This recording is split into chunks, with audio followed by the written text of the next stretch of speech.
All right, I'm going to go over changing fractions into decimals.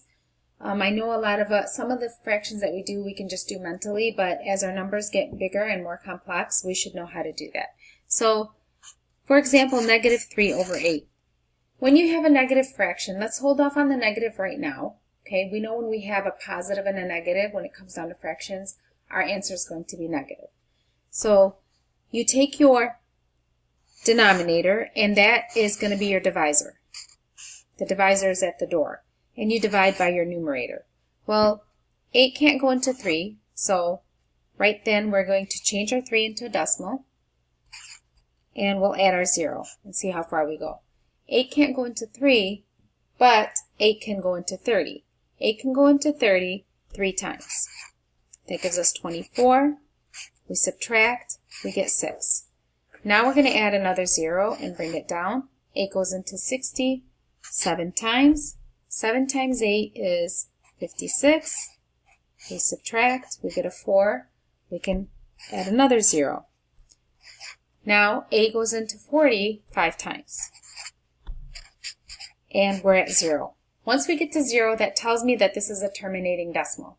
So my answer to negative 3/8, changing it into a decimal, is going to be negative 3/8 equals 0.375, and we know this is a positive, so we're going to change it into a negative. Now let's look at when we have a mixed number. When we have a mixed number, there's two options that you can do. For example, 4 and 1 over 6. So the first thing I can do is I can hold off on the whole number right now and just look at my fractions. I can say that, looking at my denominator, again, that's going to be my divisor. So I can say 6 and I'm going to divide into 1. Since I can't do that, I'm going to put my decimal point and add my 0. And the decimal points have to align in division. 6 goes into 10 one time. That equals 6. We subtract, I get 4. Then I'm going to add another 0, bring it down. 6 goes into 40 6 times. That gives me 36. I subtract, I get a 4. I'm starting to see a little pattern, so I'm going to work on another time just to make sure that I don't stop right there. 6 goes into 40 another 6 times. And for sure I see a pattern now, so I suggest at least twice. At least 2 times. Some people like to do a little more. So I know that this 6 is going to be repeating. To show that this 6 is repeating, I put a bar notation over the number that it repeats. Okay, so 4 and 1/6 is equivalent to, as a decimal, 4, because I don't want to forget that whole number, 0.16. The bar notation only goes over the number that repeats. You don't put the bar notation over both, because the 1 does not repeat, only the 6 does.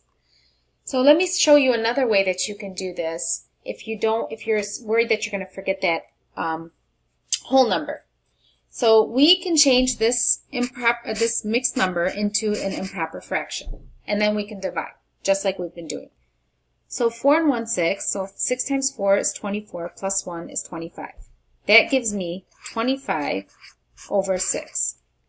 And I can do long division with this number, and I will get the same answer up here. So let's try it. So the divisor, the denominator, is going to be my divisor, and then we're going to do it into 25. Well, I know that 6 can go into 2, but 6 can go into 25 4 times, and that's 24. I get a 1.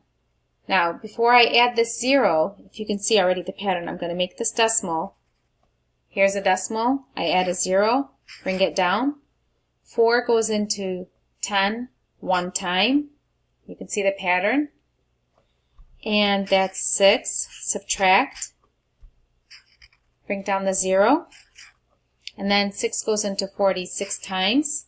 36. Subtract. And there's another 4.